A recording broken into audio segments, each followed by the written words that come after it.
अकबर को शिकार का बहुत शौक था। वे किसी भी तरह शिकार के लिए समय निकल ही लेते थे। बाद में वे अपने समय के बहुत ही अच्छे घुड़सवार और शिकारी भी कहलाए। एक बार राजा अकबर शिकार के लिए निकले। घोड़े पर सरपट दौड़ते हुए उन्हें पता ही नहीं चला और केवल कुछ सिपाहियों को छोड़कर बाकी सेना पीछे रह गई। शाम घिर आई थी। सभी भूखे और प्यासे थे और समझ गए थे कि वो रास्ता भटक गए हैं। राजा को समझ नहीं आ रहा था कि वो किस तरफ जाएं। कुछ दूर जाने पर उन्हें एक तिराहा नजर आया।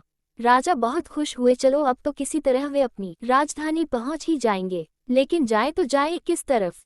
राजा उलझन में थे। वे सभी सोच में थे किंतु कोई युक्ति नहीं सूझ रही थी। तभी उन्होंने देखा कि एक लड़का उन्हें सड़क के किनारे खड़ा खड़ा घूर रहा है। सैनिकों ने ये देखा तो उसे पकड़कर राजा के सामने पेश किया।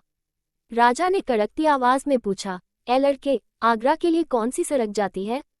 लड़का मुस्कुराया और कहा, जनाब, ये सड़क चल नहीं सकती तो ये आगरा कैसे जाएगी?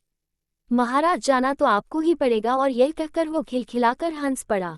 सभी सैनिक मौन खड़े थे। वे राजा के गुस्से से वाकिफ थे। लड़का फिर बोला, जनाब, लोग चलते हैं, रास्ते नहीं। ये सुनकर इस बार राजा मुस्कुराया और कहा, नहीं, तुम ठीक कह रहे हो। तुम्हारा नाम क्या है? अकबर ने पूछा।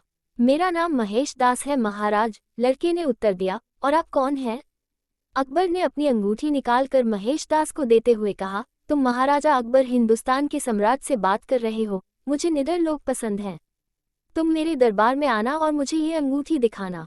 ये अंगूठी देखकर मैं तुम्हें पहचान लूंगा। अब तुम मुझे बताओ कि मैं किस रास्ते पर चलूं ताकि मैं आगरा पहुंच जाऊं। महेश दास ने सिर झुकाकर आगरा का रास्ता बताया और जाते हुए हिंदुस्तान के सम्राट को देखता रहा। इस तरह अकबर भविष्य के बीरबल से मिले।